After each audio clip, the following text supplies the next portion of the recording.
Look to the life turkey. Podcast.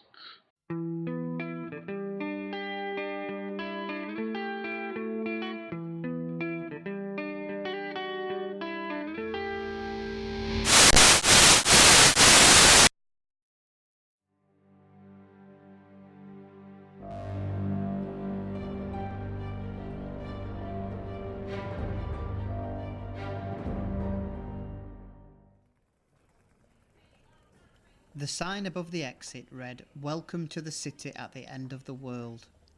He walked underneath it and out of the airport, with nothing more than a few pesos in his pocket, the clothes he was wearing, and a piece of paper with an address on it. As the day approached its end, he recalled how breathtaking the view from the plane had been. Just not nearly as breathtaking as the feeling of the cold night air which was now hitting the inside of his lungs. He called a cab and passed the address to the driver. As the vehicle moved through the streets, he looked out at the spectacular backdrop of the snow-covered Andes. He felt confident he would enjoy living here.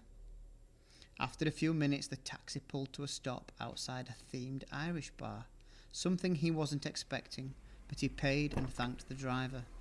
He stood looking up at the flashing Guinness sold here sign in the window, then stepped quickly up the stairs and opened the door. He ordered a drink and retreated to the corner of the bar. It wasn't his choice of establishment, but this is where he was told to go, so here he was. It was a small place, with wood panelling everywhere. A green LED lamp sprayed its nauseous rays across a Shelbourne shirt hung on the back wall, where a large television was showing, of all things, a football match between Sampdoria and Piacenza. The barman approached holding a glass of red wine, and after placing it down on the table, he dropped a package on the seat next to him.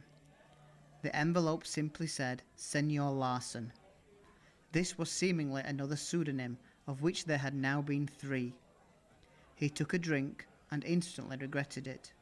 He had become accustomed to some of the finest wines France had to offer, wines which made this one taste a little like screenwash. He glanced around the bar. Nobody seemed to be taking any notice of his business, so he set about opening the envelope. He tipped the contents onto the table: a set of keys, a new phone, a bank card, and a letter, addressed this time to the name Mr. Svindle Larson. He opened it to find details of his accommodation, vehicle, and a bank account set up in the name of Mr. Larson with a more than comfortable balance. As instructed, he placed the items back into the package along with the different IDs he had used for his trip and pressed the power key on the phone. He took another sip of his wine. Still bad, but he figured he just couldn't walk out so soon and draw attention to himself.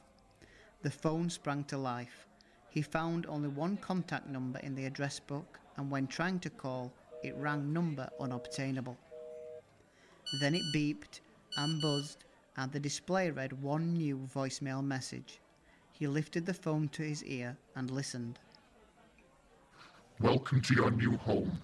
We hope you will be happy in your new life. All of the relevant information is included with this device. You start work on Monday. The architect will be in touch. Good luck. He took the phone from his ear and noticed only one app had been pre-installed. He pressed his thumb to the screen and a social media account under the name of @FM_blackcrow opened. The account had made only one post, but as the words jumped off the screen, he knew it was a message for him. Ezekiel 18:30-32.